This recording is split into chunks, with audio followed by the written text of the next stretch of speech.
안녕하세요. 김보영입니다. 이곳에 가면 왠지 마음이 편해지고 넉넉해집니다. 머리도 가슴도 가득 채워진 것 같아서 뿌듯해집니다. 책 냄새만큼 사람 냄새도 물씬 풍기는 곳, 바로 도서관인데요. 지금은 TV 속 도서관으로 떠나는 시간입니다. 삶의 이야기와 지식 정보가 가득한 TV 도서관으로 함께 떠나보시죠.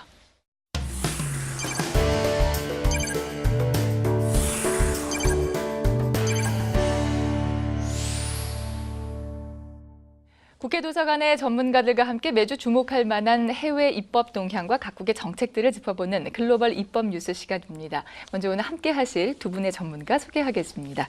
먼저 조동관 법률자료조사관 나오셨습니다. 안녕하세요. 네, 안녕하세요. 네, 조경희 역시 법률자료조사관입니다. 반갑습니다. 안녕하세요. 네, 최근 우주 탐험에 관한 영화죠. 인터스텔라가 1000만 관객에 이를 것으로 예상되면서 우리 사회 우주 탐험에 대한 열기를 확인할 수가 있는데요. 조동관 조사관님, 우주에 관한 소식 준비하셨다고요? 네, 지난달 유럽 우주국은 해성 탐사선 로제타가 해성에 안착했다고 발표했습니다. 네. 이를 두고 언론에서 크게 다루었고요. 국민의 관심이 상당했는데요. 작년에 우리 나로 발사 때를 생각해 보면 우리 국민은 원래 우주 탐험에 대한 관심과 열정이 상당히 높습니다. 이런 열기가 이번 영화로 이어진 것이 아닐까 생각됩니다. 그래서 이번 우주 탐험에 대한 영화를 두고 이 전문가들, 천문학자라든지 전문가들이 여러 가지 이야기를 풀어내고 있는데 법률조사관님은 이 법에 대한 이야기, 우주법에 대한 얘기 준비하셨다고요? 예, 법률은 가만히 생각해 보면 많은 사람들이 꼭 지켜야 될 것을 국회에 통해서 정해놓고 지키는 것입니다. 그래서 사람이 있으면 법률이 있게 되고요. 법률이 있으려면 사람이 있어야 됩니다. 근데 광활한 우주를 생각해 보면 사람이 관여하기 전에는 법률을 생각하기 어렵습니다. 네. 근데 인류가 우주 탐험 역사가 그렇게 길지 않기 때문에 우주법의 역사도 길지는 않습니다. 네. 네, 우주법의 역사는 냉전 시대의 핵무기 경쟁 시대로 거슬러 올라가게 됩니다. 네, 우주법과 핵무기 둘 다 왠지 가깝게 느껴지는 네. 얘기는 아닌 것 같습니다. 1950년대 미국과 구소련은 치열하게 우주 경쟁을 벌였습니다. 인공위성과 발사체는 생각해보면 곧바로 핵무기로 연결될 수 있기 때문에 그렇죠. 이를 우려한 아이젠하워 대통령이 1957년에 군축 협상을 하면서 유엔에서 우주법의 개념을 처음 소개했습니다. 네. 이것이 우주법의 시초이죠. 네. 그러니까 우주의 핵전쟁을 방지하기 위한 목적으로 처음 우주법이 시작됐다 이렇게 볼 수 있겠네요. 예, 당시에 우주전쟁, 특히 핵전쟁을 막으려는 미국과 구소련의 이해관계가 잘 맞아떨어졌다. 그 결과가 우주법이다 이렇게 보시면 되겠는데요. 네. 1959년 우주위원회가 유엔에 처음 신설되고요. 네. 1963년 핵실험 금지 조약이 체결된 이후에 1967년에 우리가 우주법이라고 얘기하고 있는 우주조약이 세계 60여 개 국가에서 비준하면서 탄생하였습니다. 60여 개국이면 꽤 많은 나라가 참여하고 있네요. 예, 우주법은 많은 나라들이 서로 우주를 평화적으로 이용하자는 그런 약속입니다. 네. 즉 다자협약인데요. 네. 예, 정식 명칭은 달과 그 밖의 천체를 포함하는 우주 공간의 탐험과 이용에 있어서의 국가 활동을 규율하는 원칙에 관한 조약. 상당히 길죠. 기네요. 예, 1967년 10월에 우리나라에서 발효됐습니다. 그렇군요. 우주법의 핵심 내용 궁금합니다. 네, 가장 핵심적인 내용은 결국 우주 공간을 평화적으로 이용해야 한다는 것이고요. 한 나라의 과학, 또 기술, 경제적 그런 여건에 관계없이 우주 공간은 탐험은 전 인류를 위해서만 해야 된다 이런 것입니다. 인터스텔라나 또는 그 콘택트 같은 영화를 보면 네. 주인공들이 전 인류를 위해서 싸우는데요. 이게 아마도 이 조약 때문이 아닐까라는 생각을 해봤습니다. 그렇군요. 근데 문득 궁금한 게 이 우주 공간은 특정 국가가 소유할 수 있는 그런 공간은 아니죠? 우주법에 따르면 우주 공간은 전 인류의 소유입니다. 예를 들어서 미국이 먼저 달에 가서 미국 국기를 꼽았다고 해서 네. 미국 땅이 되는 것은 아니고요. 우주 공간은 미국 땅, 러시아 땅 이런 개념이 없습니다. 그렇군요. 자, 그 밖에 또 우주법에서는 어떤 내용 다루고 있나요? 네, 위성 발사에 관한 것인데요. 위성을 발사한 국가는 그 위성이 다른 나라 또는 개인에 대해서 손해를 끼치면 책임을 져야 합니다. 그리고 그 위성체가 어디에 떨어지건 간에 그 그 위성을 돌려달라는 청구를 할 수 있습니다. 네. 지금 우주법의 평화를 위한 것을 이렇게 말씀하셨는데 그렇기는 해도 하여튼 가능할까 하는 생각이 듭니다. 왜냐하면 선진국들이 갈수록 이 우주 개발 아주 경쟁이 치열해지고 있거든요. 어떻습니까? 예, 앞서 말씀드린 대로 우주법은 여러 국가의 약속이기 때문에 때로는 그 국가의 이해관계에 따라서 그 법이 지켜지지 않을 수도 있습니다. 네. 그래서 예를 들어 설명을 드리면 2006년 미국은 신우주 정책을 통해서 군사적 활동을 허용했고요. 2004년 일본은 우주정책 기본 전략을 해석하면서 군사적 활동을 포함시켰습니다. 네. 이러한 미국과 일본의 정책이 곧바로 우주법의 위반에 해당되거나 무효를 시키는 것은 아닌데요.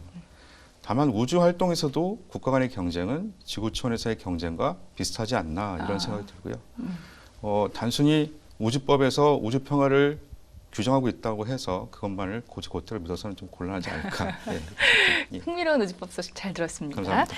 자, 다음은 조경희 조사관님께서 전해주실 텐데요. 일본의 특정비밀보호법 소식이죠. 외신을 통해서 연일 보도되고 있는데 자세한 내용 전해주시죠. 네, 특정비밀보호법은 국가안전보장과 관계된 국방과 외교에 관한 정보를 말하는데요. 이 법에서는 이 정보를 비밀로 진영하고 만일 이 정보가 외부로 유출되었을 때 경우에 제재를 가하는 법률입니다. 네. 얼마 전이죠. 12월 10일 전격 시행되고 있습니다. 네. 그런데 이 법의 시행을 두고 일본 안에서 상당히 시끄러웠다고 하죠? 네, 그렇습니다. 중의원 국회에서 이 법의 시행을 연기하자는 법안이 제출되었습니다. 네. 그뿐만이 아니라 참의원 국회에도 이 법의 폐지를 하자는 법안이 제출되었는데요. 네. 네. 그런데 현재는요, 중의원 국회가 해산된 상태로 이 법에 대한 논란은 더 이상 진행되지 않아 있고요. 폐지까지 거론이 되다가 결국 이제 시행이 된 건데 특정비밀보호법에는 어떤 내용들이 담겨져 있나요? 네, 특정비밀보호법은 기본적으로 크게 보면요, 두 가지 내용이 담겨져 있습니다. 하나는 관리에 관한 사항이고요, 네. 또 하나는 제재에 관한 사항입니다. 첫 번째 관리에 관한 사항을 말씀을 드리면요, 특정 비밀의 지정에 관한 사항, 그리고 특정 비밀을 다루고 있는 자의 적성 검사의 실시, 그리고 특정 비밀이 제공될 수 있는 사항을 갖다가 규정하고 있습니다. 네. 그리고 다른 규정은 제재에 대한 것인데요. 이것이 유출되었을 때 경우에는 그 자를 처벌하게 되었습니다. 유출 직원에 대해서는요, 최대 10년까지의 징역, 그리고 이걸 교사한 자에 대해서도 5년까지 징역이 가할 수 있도록 규정되어 있는 것입니다. 네. 처벌이 상당히 무겁다라고 할 수 있을 텐데. 근데 네, 이 법이 상당히 왜 무겁습니다. 그렇게 논란을 불러일으키게 된 건가요? 이 특정 비밀의 지정 범위가 명확하지 않다는 사실입니다. 그렇기 때문에 보도기관의 취재 행위도 이 특정 비밀의 제재 대상에 포함될 수 있다는 거죠. 그렇기 때문에 결국에는 국민이 알 권리까지 훼손될 우려가 있다는 점입니다. 그렇군요. 그러니까 과도한 제재가 문제가 되고 있는 거군요. 근데 그렇습니다. 일본 안에서뿐만 아니라 국외에서도 이 법이 참 논란이 되고 있잖아요. 그 이유는 뭘까요? 특정비밀법은 그러니까 일본 헌법이 지향하고 있는 전쟁 부인, 그러니까 전쟁을 하지 않겠다는 법률과 정면으로 대치되고 있다고 사람들은 생각하고 있는 것입니다. 일본 헌법에 대해서 말씀을 드리겠는데요. 일본 헌법은 평화 헌법으로 불리고 있습니다. 네. 그래서 이 평화 헌법 하에서는 국가 중앙 정보 기관을 둘 수 없다고 해석되어 왔었습니다. 네. 그런데 이 특정비밀법 제정으로요. 일본판 NSC라고 하죠. 네. 일본 안전보장회의 하에 중앙정보기관이 신설될 우회적으로 신설되는 식으로 지금 이 법이 지원하고 있지 않나 이라고 생각하고 있는 사람이 많은 것입니다. 가볍게 여기서는 안 될 법 같은데 앞으로 꼭 지켜봐야 될 것 같습니다. 네. 지금까지 일본 특정비밀보호법 소식이었습니다. 연말이 가까워지면서 훈훈한 기부의 손길이 이어지고 있는데요. 조동관 조사관님께서 기부와 관련된 미국과 영국 소식 준비하셨다고요. 네. 기부금을 내시면서 한 번쯤은 내 기부금이 잘 쓰이고 있는지 걱정을 해보셨을 겁니다. 네. 사회적 신뢰를 받고 있는 기부단체에서 비리가 발생하면 우리 사회 전체에 기부 문화가 좀 위축되는 경향이 있는데요. 기부 문화가 잘 발달되어 있는 영국과 미국의 공익단체가 어떻게 관리되고 있는지 그 사례를 소개해 드릴까 합니다. 네. 우선 미국부터 짚어볼까요? 미국의 공익단체에 대한 관리 어떻게 하고 있나요? 미국의 공익단체들은 스스로 원칙을 세우고 그 원칙을 지켜나가는 오랜 전통이 있습니다. 미국의 공익단체는 스스로 국가나 사회가 하지 못하는 부분을 보완하기 때문에 이것을 제3의 영역이라고 부르기도 하는데요. 네. 미국에서는 이런 제3의 영역을 존중하기 위해서 따로 관리하는 법을 두고 있지는 않은 것 같습니다. 아. 그런데 다만 재정적인 부분에서는 미국의 연방국세청이 관여를 합니다. 그 이유는 국세청에서 공익단체의 공익성을 인정하고 또 면세 혜택을 부여하기 때문인데요. 연방국세청은 연방법에 따라서 공익단체가 제대로 공시를 하고 있는지 관리하고 조사해서 위반 사항이 있으면 형사처벌 또는 징벌적 손해배상까지도 부과하고 있습니다. 아, 그러니까 규제를 풀고 최대한 자율에 맡기되 네. 강력한 제재 수단도 동시에 네. 운용을 하고 있는 거군요. 영국의 경우는 어떤지 궁금합니다. 영국은 사실 미국보다 더 오랜 약 400년 이상의 기부문화 활성화 전통이 있습니다. 네. 그런데도 영국에서는 이제 법을 통해서 규율을 하는데요. 영국 공익단체법에 따르면 독립된 공익위원회를 두도록 되어 있습니다. 아, 네, 공익위원회가 모든 공익단체를 관리를 하는데요. 공익단체는 기본적으로 일정 수준이 되면 공익위원회에 등록을 해야 됩니다. 네, 공익위원회는 단순히 관리만 하는 것이 아니고요. 네. 신규 공익활동이 뭐가 있을까 발굴도 하고 관련 전문가를 양성하기도 합니다. 네. 자, 이들 기부 선진국으로부터 우리가 배워야 할 부분 뭐가 있을까요? 일단 우리나라에서는 모든 공익단체가 한 기관이 아니라 여러 부처에 나눠져서 관리를 받고 있습니다. 네. 그래서 관리가 어렵고 또 우리 기관의 전문성이 그렇게 높지 않습니다. 네. 예, 이렇기 때문에 영국처럼 단일한 기관에 의해서 관리를 받는 것도 어떨까 한 번쯤 생각해 볼 수가 있을 것 같고요. 네. 미국의 경우에는 예를 들어서 100억을 기부하더라도 기부자가 그 100억 중에 50억을 사용해도 그 사용한 부분에 대한 세금을 내지 않는 기부연금 신탁제도라는 것이 있습니다. 네. 예, 우리로서는 상당히 낯선데요. 네. 99%를 수익 사업에 사용하더라도 1%를 기부하는 것이 더 낫다는 지극히 실용적인 미국의 사고방식이 반영된 것이라 할 수 있겠습니다. 그렇군요. 예, 우리가 기부 문화를 활성화하기 위해서 네, 한 네. 번쯤은 생각해 볼 수 있는 것이 아닐까 이런 생각이 그렇습니다. 듭니다. 예. 예. 적극적으로 한번 반영을 해보면 좋을 것 같습니다. 소식 잘 들었습니다. 자, 다시 일본으로 가보겠습니다. 이번에는 일본의 국선 변호인 제도에 관한 내용인데요. 조경희 조사관님 전해주시죠. 먼저 국선 변호인 제도란 국가가 선임한 변호인 제도를 말합니다. 그러니까 형사 피고인이 스스로 자력으로 국선 변호인을 선임할 수 없을 경우에 국가가 국선 변호인을 대신해서 선임해주는 제도입니다. 네. 국비를 이용하는 거죠. 네. 네, 최근에 일본의 국선 변호인 제도와 관련해서 대폭적인 개편이 있었습니다. 네. 이 개편 작업에서 저희가 시사하는 바가 있을 거라 생각해서 이 자리에서 소개하고 싶어서 왔습니다. 네, 네. 그 국선 변호인 제도 국민에게 참 유용한 제도이긴 한데 일본의 국선 변호인 제도는 어떤 특징이 있습니까? 네, 일본의 국선 변호인 제도는 크게 두 가지 특징이 있다고 볼 수 있는데요. 한 가지는 국선 변호인 제도의 운영을 별도의 기관에게 맡겼다는 것입니다. 네. 네, 그 별도의 기관이 일본 사법지원센터인데요. 일본 지원사업센터에 위임을 해서 전문성과 효율성을 낳고 있다는 것입니다. 네. 그리고 다른 한 가지 특징은요. 국선 변호인의 직무 독립성 확보에 관한 규정. 일본 사법지원센터 국선 변호인의 관리를 운영하는 센터죠. 이 센터와 그리고 이에 관한 소관 관청인 법무성, 우리의 법무부에 해당되는데요. 이 두 단체의 일체의 간섭을 벗어나기 위해서 네. 위원회를 각각 두고 있습니다. 하나는 심사위원회고요. 네. 하나는 평가위원회를 두고 있습니다. 그리고 이 서비스의 질을 향상시키기 위한 여러 가지 규정을 두고 있다는 점이 특징입니다. 그렇군요. 자, 일본에서는 이 국선 변호사 제도 서비스 질적 향상을 위해서 어떻게 하고 있나요? 먼저 이 계약 변호사 제도를 두고 있습니다. 계약 변호사 제도라는 건요, 마치 개인이 변호인을 갖다 고용하는 것 같은 그런 외형을 국선 변호인 제도에도 둔 것입니다. 그래서 서비스 질을 향상을 갖다 유도하는 네, 것이죠. 네. 네, 그리고 그걸 갖다 보충하기 위해서 근무 변호사 제도를 두고 있습니다. 만약 계약 변호사가 지명되지 않고 선임되지 못할 경우를 대비한 것이죠. 그것뿐만 아니라 국선 변호인 제도에서 이제까지는 정액제로 보수를 지급했습니다. 네. 그렇지만 이번에 개편된 것은 업무량에 따라서 자기가 어느 정도의 국선 변호 업무를 했느냐 그거에 따라서 보수 지급을 하도록 개편한 것입니다. 그렇군요. 자, 이제까지 일본의 국선 변호인 제도에 대해서 말씀해 주셨는데요. 우리에게 줄 수 있는 시사점이라면 어떤 것이 있을까요? 네, 그러니까 국선 변호인 제도에 대해서 전문성과 효율성을 갖추기 위해서는 다른 조직, 별도의 독립된 조직을 두고 있다는 일본의 기구에 대해서도 저희가 시사점을 얻고요. 네. 다른 한 가지는 저희도 지금 정액제로 운영되고 있는데요. 정액제가 아닌 업무량에 따른 보수 지급 제도가 저희한테 시사하는 바가 있다고 생각합니다. 네, 받아들일 부분에 대해서는 좀 받아들이면 좋겠다 이런 생각이 듭니다. 자, 오늘 글로벌 입법 뉴스 함께해 주신 조동관, 조경희 법률조사관님 고맙습니다. 감사합니다. 감사합니다. 네, 다음 코너는 국회의원이 추천하는 책 이야기, 국회의원 서재입니다. 화면으로 만나보실까요?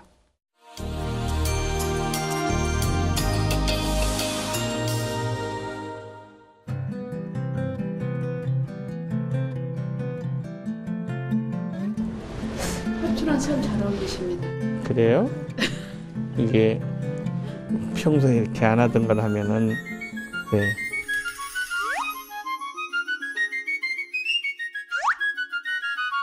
마음이 아름다운 사람이나 화투하고 어울리는 건데.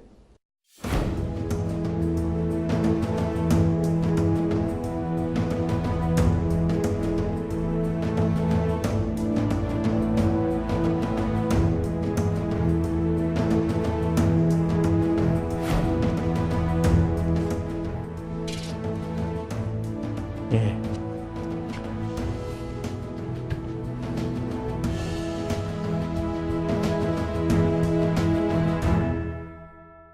제가 이 책은 신문사에 다닐 때, 신문기자 때 읽었어요. 그러니까 한 20대 후반에. 김구 선생님이라는 분은 이제 민족주의자니까 그분은 어떤 생각을 가졌는가 그런 데 관심을 가졌죠. 첫째도 독립, 둘째도 독립, 셋째도 나의 독립된 조국. 그야말로 애국심 그 자체죠. 처음에 읽고는 오랫동안 진한 감동이 오랫동안 갔습니다.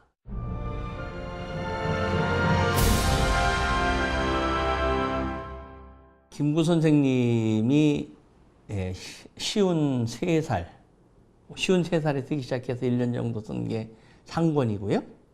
그 상권에는 어린 시절부터 상해임시정부 1년 동안 일을 쭉 썼는데 당신 2 아들이 있었어요. 인이라는 이름을 가진 분하고 신이라는 이름을 가진 분이 있는데 그 아들에 대한 유서의 형식으로 쓴 것이고요. 2번째는 14년 후에 67세가 돼서 쓰신 것이 학원인데요. 그거는 이제 상해 임시정부부터 중경의 임시정부까지의 독립운동에 관한 얘기 했던 것을 많이 썼습니다.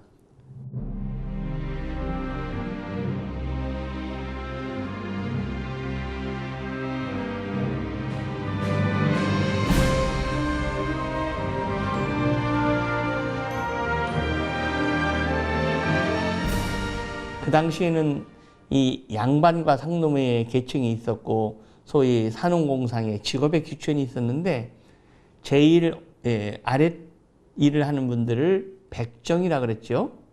그 백정의 백을 따온 것이고요. 범자는 무릇범, 그냥 보통 평범하다는 뜻이죠. 그러니까 백정이나 보통의 사람들도 김구 선생이 당신처럼 최소한 나 정도의 애국심은 가져야 된다. 1895년 10월 8일 새벽 6시 경복궁. 일본군과 낭인무사들이 경복궁에 기습 난입했다. 그리고 명성황후를 칼로 쳐 무참히 살해했다. 비보를 전해들은 당시 19세 청년 김구, 김창수는 분노했다.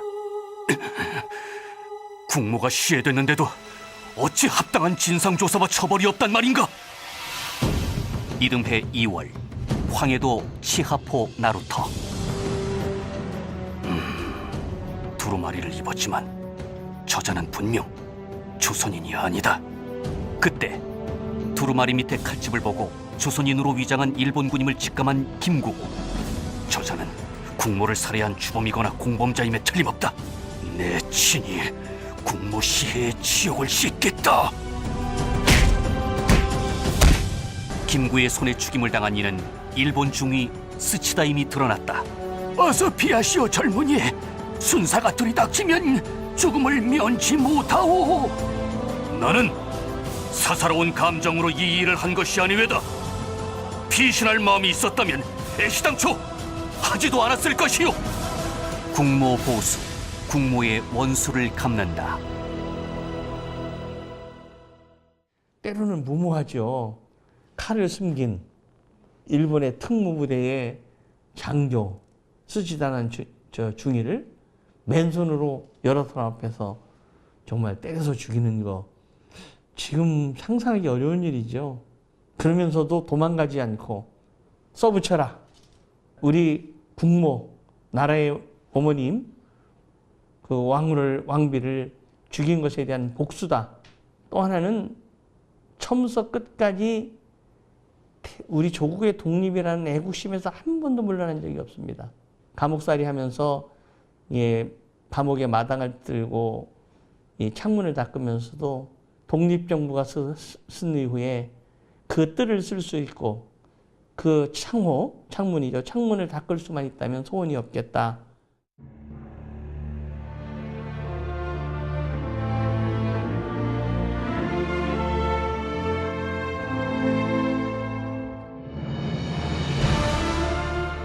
서대문 형무소에선가 고문을 받아요.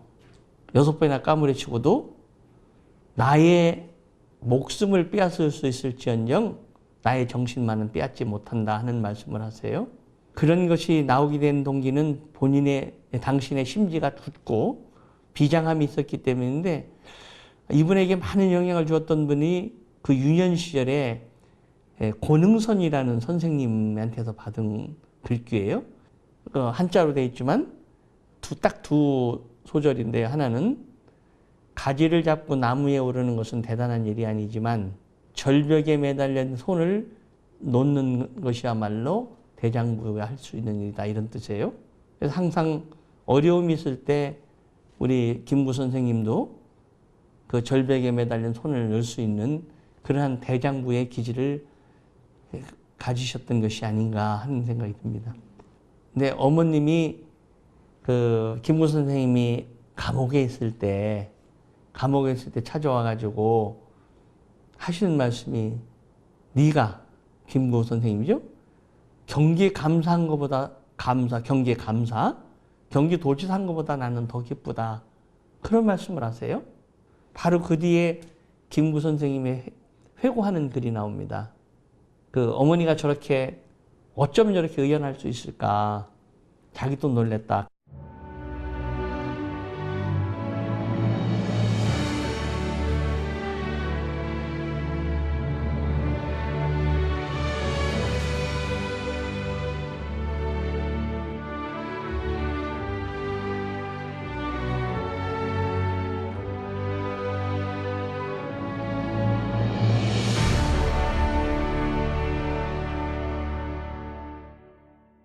이 책이 더욱 그 마음을 끌어당겼던 것은 이 영웅적 면모, 큰 인물에 대한 이 찬양, 거기에만 국한한 것이 아니라 김구 선생님 당신이 한 인간으로서의 좀 어두웠던 글들을 솔직히 적으셨어요.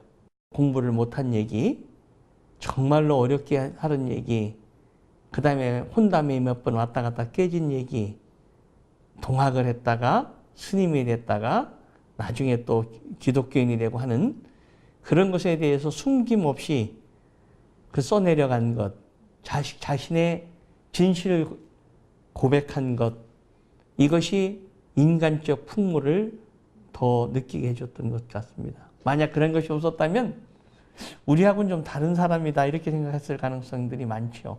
그리고 나도 정말로 나의 지나온 과거 중에 어두운 문들을 쉽게 고백할 수 있을까? 그것도 여러 사람이 보는 글로 그런 생각도 해보았죠. 자라는 청소년들이 한번 좀 읽어봤으면 좋겠어요. 어려워하지 않을까요? 처음에 오기는 조금 어렵지만은 옛날엔 이렇게 보냈구나 하는 하나의 근현대사의 한 증언이죠. 정말 우리는 일제치하에서 어떻게 독립을 쟁취하려고 했고 어느 한 고비만 넘으면 참 재밌어요. 우리 청소년들이 한 번쯤 빠져보면 정말로 이런 분도 계셨구나 하는 것을 느낄 수 있지 않겠나 싶습니다. 꼭 한번 읽기를 권유합니다.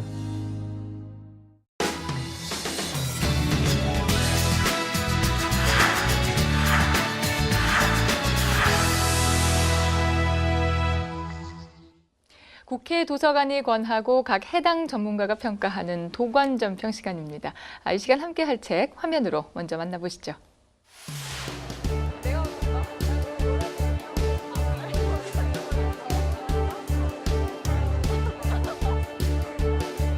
사람이 모여 사는 사회라면 시대를 막론하고 분쟁과 갈등이 있기 마련이죠. 그렇다면 조선시대에는 어떤 갈등과 분쟁이 있었을까요? 현대 사회에서도 흔히 볼 수 있는 매매, 상속 분쟁에서부터 조선 사회에서만 볼 수 있는 묘지를 둘러싼 분쟁까지 기록으로 되살려낸 갈등의 현장, 조선의 일상, 법정의 서다. 조선시대에 일어난 소송 사례를 통해 그 시대 사람들의 치열한 삶의 자취를 더듬어 봅니다.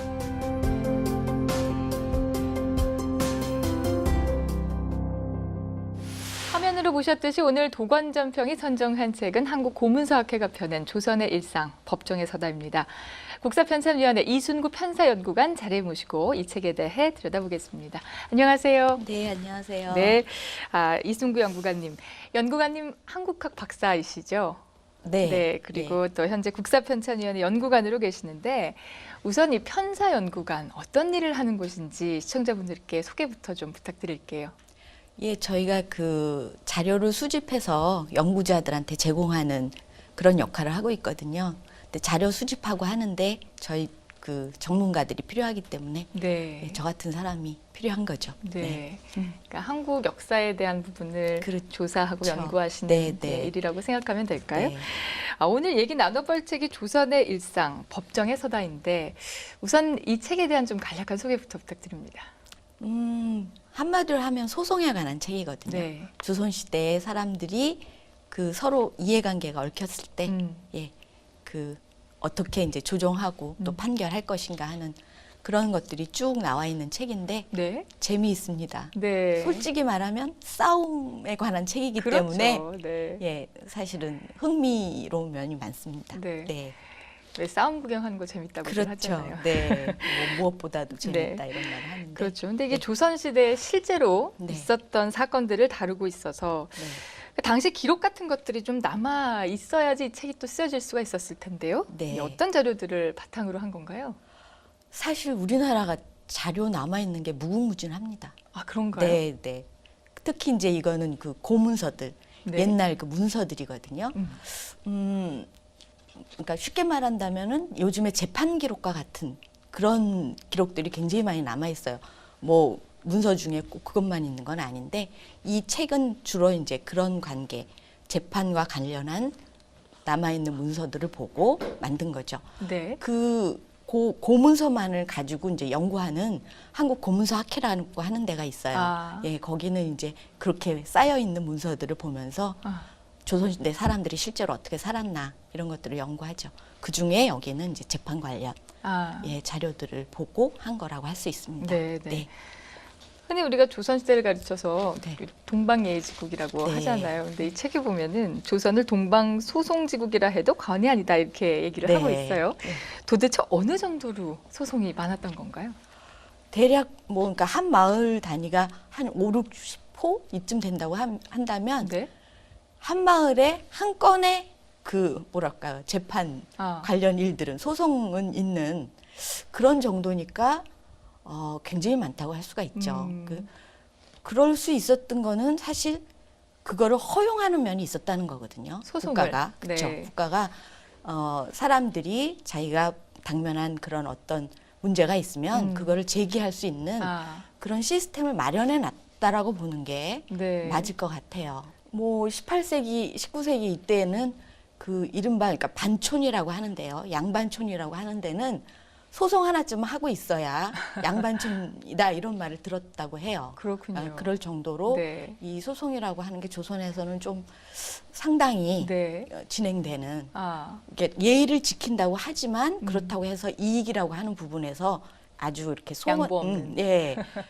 따질 거는 좀 따질 수 있는 네. 그런 분위기였던 것 같아요. 그렇군요. 네. 당시 조선시대 법정과 재판의 풍경도 어땠는지 참 궁금합니다. 네, 책에 이제 사파로도 나와 있기도 하죠. 관아라고 해서 그 수령이 이제 통치하는 그 집에 마루에 이제 그 수령 원님이 앉는 거죠. 네. 그리고 그 밑에 돌 밑에 이제 그 원고와 피고가 네, 나란히 앉더라고요. 네. 그렇게 해서 이제 앉고 그 원님이 마루에 앉아 있는 바로 옆에는 기록하는 이제 뭐 이방이었을지 이제 그 사람이 이제 그 기록을 하고 있고요. 왜냐하면 절대적으로 기록을 남겨야 되거든요. 이 재판 기록들을 그 실제 진행된 것들을 그러니까 그 사람이 그 옆에서 이제 기록을 하고 있고 또 다른 이제 그 뭐 형방이니 이런 사람들이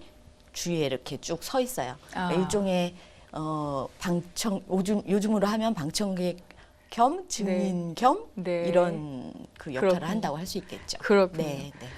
우리가 왜 흔히 척제다 이런 말을 하잖아요. 네. 근데 이게 조선시대의 소송에서 유래된 말이라고 해요. 네. 조선시대 피고를 척이라고 불렀거든요. 네. 그러니까 원고는 그때도 원고라고 불렀어요. 근데 피고를 원척 혹은 척이라고 불렀기 때문에 이제 그 척이라고 하는 거는 결국 이 원고하고 사이가 좋을 수가 없잖아요. 그렇죠? 그러니까 그 척을 진다라는 건 피고로 만든다라고 하는 거는 서로 이제 그 원수가 되는 그런 그 관계가 되기 때문에 척을 지지 말라, 척을 만들지 말라, 그러니까 피고로서 만들지 말라 이런 이제 얘기가 되는 거죠. 우리가 흔히 쓰는 말에 또 그런 유래가 있었는지는 몰랐는데 참 재밌는 것 같습니다. 그런데 이제 체면을 중시하는 유교 사회에서 조선시대에서 이렇게까지 소송이 빈번했다는 것이 사실 의외이긴 한데 어떤 이유로 보통 소송을 했나요? 그 조선시대 사람들도 예라고 하는 거를 드러내지만 현실적으로 이걸 멀리할 수가 없거든요. 그렇죠. 네, 그러니까 그 사람들한테 가장 이익이 되는 문제들. 조선시대라고 하면 역시 토지, 그렇죠? 그다음에 노비. 그러니까 노비도 굉장히 중요한 그 재산이거든요. 그리고 산송이라고 하는 게 있는데 조선에서 그 묘자리를 굉장히 중시했어요. 그렇죠. 그러니까 이 토지라든지 노비라든지 산송이라고 하는 게 조선의 3대 가장 많은 소송을 이제 가져왔다고 하는 것이죠. 모두 지금 거의 이제 돈과 소위 돈과 이제 관련된 내용이다 이렇게 볼 수가 있을 텐데 요즘이랑 별로 다를 바가 없네요. 그러니까 조선시대 사람들을 우리가 자꾸 도덕적인 부분만 생각을 하는데 그 사람들도 먹고 살아야 되는 상황이었고 자기 이익이라고 하는 거에 대해서 그렇게 뭐 그냥 뒤로 물러서지만 않는 또 그리고 국가가 그거를 할 수 있게끔 해주는 면이 있었어요. 그게 사회를 잘 이끌어가는 방법이라고 생각했던 것 같아요. 조선은. 그렇기 때문에 이런 게 가능했지 않았나. 근데 지금의 판사죠. 당시의 원님들이 이 억울하고 힘없는 사람들의 이야기에 귀를 잘 기울여준 편이었는지도 궁금한데요. 잘 들어줬다고 생각이 돼요. 그 수령들은 그것을 잘 해내는 것이 중요한 임무였기 때문에 잘 들어주는. 그렇기 때문에 소송도 또 많았겠죠. 그렇죠. 아까 처음에 말씀드렸듯이 그게 가능하니까 이제 소송 제기도 많았던. 이놈아! 내 덕분에 병이 나았으면 보상을 해야 할 것 아니냐? 나는 그냥 고기 냄새 좀 맡았을 뿐이라고요. 어찌됐든 우리 집에서 난 고기 냄새잖아. 그런 도둑놈 심보가 어디 있단 말입니까? 옆집에서 나는 고기 냄새를 맡고 거짓말처럼 병이 나온 김첨지. 이웃집 남자는 약값을 달라며 그를 상대로 소송을 제기했습니다. 이들의 사연을 들은 원님은 김첨지에게 약값을 지불하라는 판결을 내렸습니다. 아니 원님, 그게 무슨 말씀이십니까? 너무 억울합니다. 가봐라. 내가 진작 지불하라 했지 않느냐?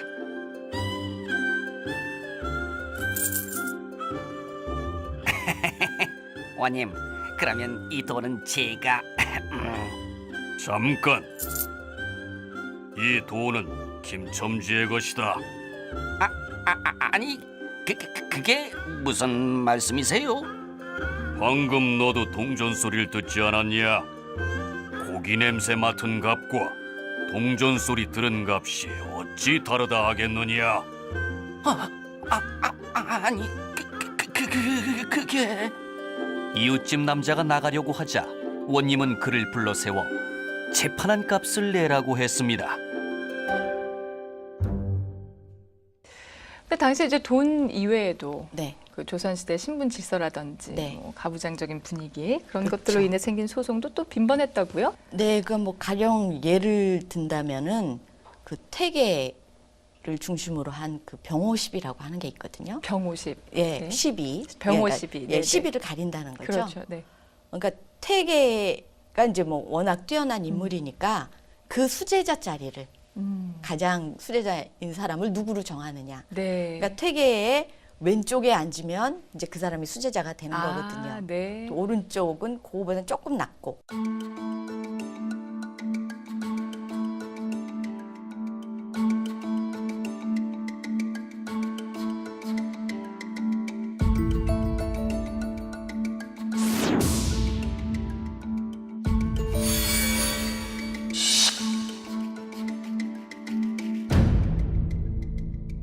근데 이제 이 병어12의 경우에는 왼쪽에 유성룡이 앉고 또 오른쪽에 김성일이 앉는데 문제는 유성룡은 관직이 영의정까지 올라가서 높았고 네. 김성일은 관직은 그렇게 못 갔지만 아. 나이가 더 많았거든요. 아. 그러니까 누가 이제 더 이 수제자 자리를 할 것이냐 이래갖고 이제 다툼이 있었는데 네. 그런 경우는 말하자면은 뭐 바로 어떤 돈하고 직결되는 것은 아니지만 그렇죠. 어떤 자존심의 문제라든지 네. 명분의 문제라든지 그러니까 체면이나 명예, 뭐. 그쵸, 네. 체면이라든지 이런 문제에 관계되기 때문에 또 양보하기 어려운 거죠. 음. 그래서 그거는 사실 뭐 건 400년을 끌었죠. 예. 결과가 어떻게 되는지 궁금한데요. 그게 정말 400년을 끌다가 네. 2013년 그 5월에 이제 더 이상은 그렇다 해서 결국은 그냥 유성룡이 왼편에 앉는 걸로 네, 400년이 지난 네, 그 집안하고 경기도 그러니까 네. 경상도 그 네. 도지사하고 이렇게 합의를 했다고 그렇군요. 해요. 근데 그렇군요. 참 대단한 일이죠. 그런데요. 400년을. 네. 재밌습니다. 네. 근데 당시에도 이 재판 결과에 불복할 경우에 다시 항소할 수 있는, 다시 신청할 수 있는 그런 제도가 있다고 들었습니다. 소설 춘향전의 한 대목에 그 언급이 나온다고 들었는데요. 네. 그 얘기 좀 들려주세요. 춘향이 이도령이 이제 서울로 가잖아요. 네. 근데 사실 뭐 딱 혼인을 했던 건 아니니까 음. 갔다가 안 오면 그야말로 이제 춘향이는 뭐 낙동강 오리알이 될 수 있는 거잖아요.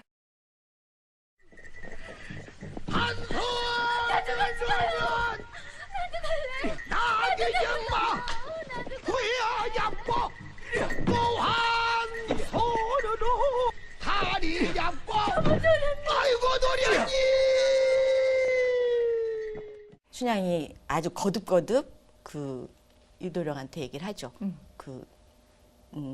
나를 반드시 데려가야 된다. 만약에 나를 데려가지 않는다면 나는 이거를 소송을 할 거다. 처음에는 이제 일단 그 남원 수령한테 네. 얘기를 할 거고 그래도 안 되면 그 다음에는 전라도 감영에 가서 또 할 거고 근데 아마도 당신이 양반이니까 당신 편을 들어서 잘 들어주지 않을 텐데 네. 그렇다면 내가 서울까지 가겠다. 서울에 가서 형조나 뭐 끝까지는 비변사까지도 가서 아니면 왕한테까지라도 네. 가서 이거를 해결을 하겠다. 그러니까 그 춘향이 하는 말을 보면은 지금의 삼심제도라고 하는 것이 거의 그때도 있었구나 하는 걸 알 수가 있습니다. 그렇네요. 네. 수령한테 먼저 가고 그다음에 감영에 가고 관찰사죠. 그다음에 서울의 형조에까지 가는 그 단계를 다 밟을 수 있고 실제로 그렇게 하는 게 그 불가능한 일이 아니었던 그런 걸 볼 수 있습니다. 네. 예, 네. 그런가 하면은 경제 생활과 관련된 소송 면에서 보면은 사회가 네. 장모를 상대로 소송하는 내용이 나와요. 네. 이런 장서 갈등이 이 시대에 종종 있었다고 하는데 어떤 내용인가요? 그게는 이제 기본으로는 아들 딸한테 이제 조선 초기 얘기지만요. 네. 재산을 똑같이 나누어 준 데서부터 이게 문제가 생기는 거예요. 그렇군요. 네, 그러니까 그 기본으로 뭐 딸한테 안 줬다면 문제가 없는 것인데 네. 딸한테도 이제 재산을 똑같이 주는데 문제는 이 딸이 시집 간 다음에 애도 없이 죽었어요. 그렇게 되면은 그 재산이 애가 있다면 걔한테 상속이 되겠지만 안 되게 되면은 이 사위가 분명히 재혼을 할 텐데 아. 그러면 그 후처와 그 자식들에 아. 의해서 이 재산이 이제 네. 그 넘어가거나 이러지 않겠습니까? 곤란하죠. 예, 그렇게 되면 이 그 딸 집에서는 네. 그게 이제 억울한 거죠. 네. 예, 그러기 때문에 이제 그 사위한테 딸하고 사위한테 줬던 재산을 대부분 회수를 합니다. 그렇군요. 예, 조선 어. 초기까지는.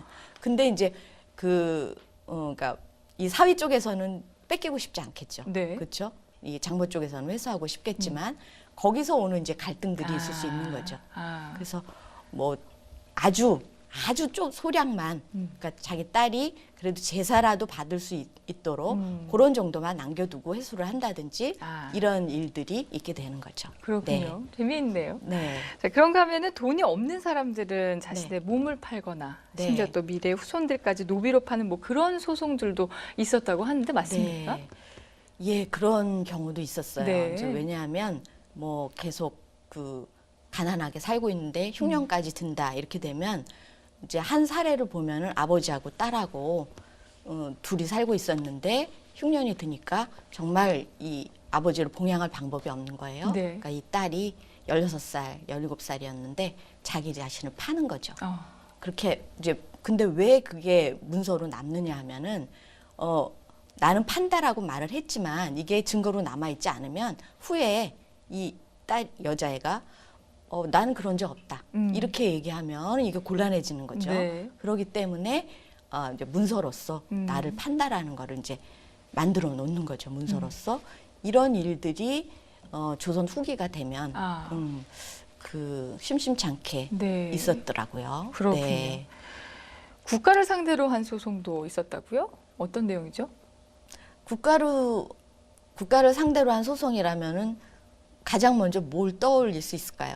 글쎄 뭐가 있을까요? 세금이죠. 그렇죠. 네.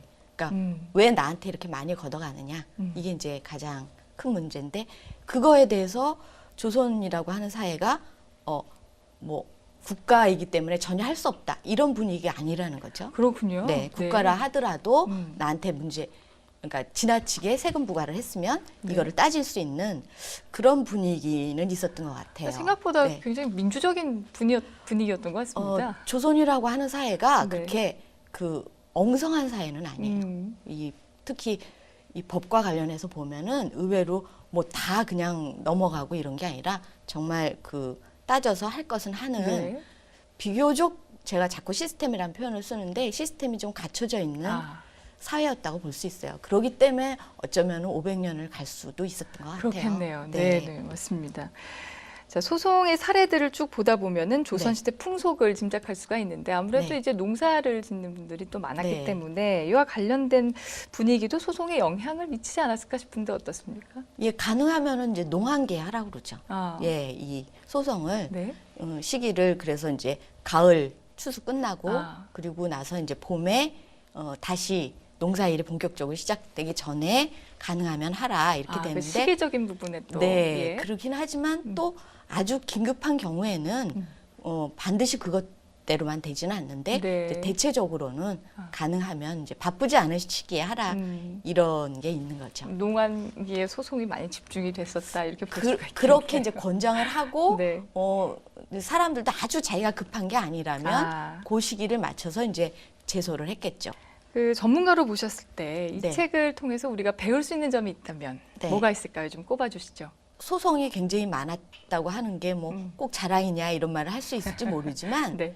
그게 가능하도록 했다라는 건 그 사회가 그만큼 그래도 이제 그야말로 억울한 사람을 적게 하려고 하는 네. 그런 노력을 했다는 생각이 들어요. 네, 그러니까 그렇네요. 그런 부분들은 뭐 지금도 우리가 뭐 보고 참고할 만한 그런 요소가 되지 않나 생각이 됩니다. 네, 네. 오늘 말씀 잘 들었습니다. 네. 오늘 도건전평은 조선의 일상, 법정에서다. 분쟁과 소송을 통해서 조선시대 삶을 흥미롭게 들여다본 시간이었는데요. 오늘 도움 말씀 주신 이순구 연구관님 고맙습니다. 네, 감사합니다.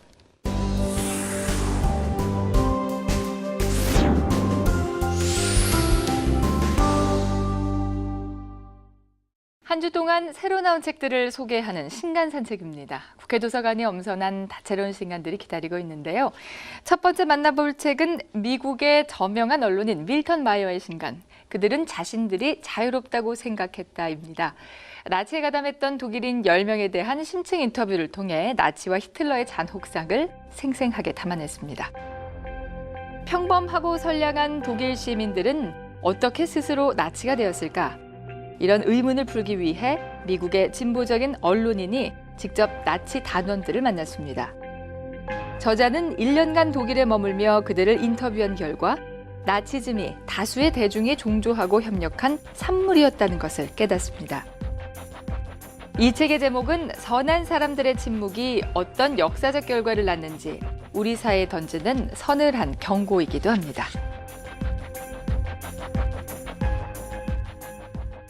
습관을 알면 인생이 달라진다. 중국 최고의 심리 전문가 바이징샹의 인생 강에서 생각만 하다가 놓쳐버리는 인생의 소중한 것들을 소개합니다. 일상의 사소한 일에서부터 중요한 일에 이르기까지 잘못된 행동의 근원을 찾아 바로잡을 수 있도록 도와주는 심리 전문가의 자기계발서입니다. 저자는 부정적인 감정을 해소하는 방법과 함께 우리의 무의식적인 생각과 행동을 면밀히 관찰해 개선 포인트를 짚어주는데요. 헛수고를 하지 않고 의미 있게 행동하는 법, 완벽한 성공을 위해 자기 자신의 마음을 읽는 법, 근심과 즐거움을 깨우치는 법 등에 대해 자세히 알려주고 있습니다. 개인의 심리를 정확하게 꿰뚫어보는 저자의 예리한 통찰력과 당장 시도해 볼 수 있는 해결책들은 독자들의 삶에 새로운 활력을 불어넣어줍니다. 당태종의 명령으로 당대 최고의 신하들이 편찬한 통치술의 정수, 중국의 고전 연구자 샤오샹젠의 분서치오입니다. 중국 당나라의 제2대 황제 이세민, 그는 세상을 다스리는 법에 유념하고 백성의 안정을 중시했습니다. 하지만 전쟁터를 누비느라 독서가 부족했던 당태종, 자신의 능력이 부족함을 깨닫습니다. 이에 학식 있는 고관들에게 역대 제왕의 치국과 국정 운영 사료를 정리하도록 명을 내리게 됩니다. 이렇게 해서 편찬된 분서치오는 과거 역사를 거울 삼아 후손들에게 치세의 고전으로 전해지고 있는데요. 중국의 고전 연구자인 샤오샹젠이 원전에 담긴 수많은 경전의 내용들을 누구나 알기 쉽게 정리했습니다. 지난 12월 5일은 남아프리카 공화국의 첫 흑인 대통령 넬슨 만델라가 타계한 지 1주년이었는데요. 세계 유명 인사 30여 명이 쓴 추모의 글을 모아 만든 책 만델라에게 보내는 편지를 소개합니다. 만델라 서거 1주기를 추모하며 그가 이룬 업적에 대해 논하면서 그를 그리워하는 과정을 담아낸 책 만델라에게 보내는 편지. 만델라의 생일을 기록한 기존의 책과는 달리 유명 인사들의 목소리를 통해 인간 만델라에 대해 조명했는데요. 만델라를 찬양하는 내용뿐 아니라 그의 정책이 잘못됐다고 지적하는 내용까지 담겨 있습니다.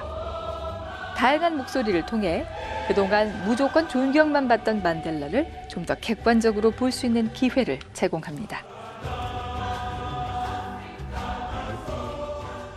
경제 위기 속에 살고 있는 현대인들, 경제 전문가조차 믿지 않게 된 사람들은 이제 자본주의 위기까지 언급하고 있는데요. 이런 현실을 규명하고자 나온 경제서 올리케 헤르만의 자본의 승리인가, 자본의 위기인가입니다.